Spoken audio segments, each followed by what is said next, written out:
ខ្ញុំចាំបានថាការដែលខ្ញុំលង់ទឹកខ្ញុំពិបាកមែនទែនពួកអត់មានអ្នកណាជួយខ្ញុំទេប៉ុន្តែនៅពេលដែលខ្ញុំឆ្លងកាត់ការលំបាកលង់ទឹកនេះហើយឱកាសដែលខ្ញុំចេះគឺចេះហែលទឹក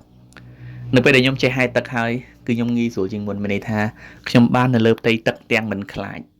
អញ្ចឹងខ្ញុំអាចទៅរកត្រីខ្ញុំអាចទៅបង់សំណាញ់ឬខ្ញុំអាចធ្វើអ្វីបាននៅលើផ្ទៃទឹកប៉ុន្តែបើខ្ញុំអត់ចេះហែលទឹកវិញពិបាកណាស់ទៅលើផ្ទៃទឹកគឺខ្ញុំខ្លាចពេលខ្លះទឹកត្រឹមជង្គង់ឯងខ្ញុំគិតថាទឹកនឹងត្រឹមកឬក៏លិចក្បាលផងដែរអញ្ចឹងតាក់ទងទៅលើដែលខ្ញុំរស់ស៊ីគឺខ្ញុំធ្លាប់បរាជ័យនៅពេលដែលខ្ញុំបរាជ័យម្ដងហើយគឺខ្ញុំប្រយ័ត្នមែនទែនវគ្គដែលខ្ញុំឆ្លងកាត់ផុតពីការបរាជ័យដូចខ្ញុំឆ្លងផុតពីការលង់ទឹកអញ្ចឹងមិនថាបងប្អូនដែលជាអ្នកចង់រស់ស៊ីកុំខ្លាចទៅលើការបរាជ័យគាត់ថានៅក្នុងការបរាជ័យរបស់យើងក្នុងកម្រិតទូចជាបទពិសោធន៍យើងមួយកម្រិតមិនខុសពីបងប្អូនធ្លាប់រៀនធ្លាក់អញ្ចឹង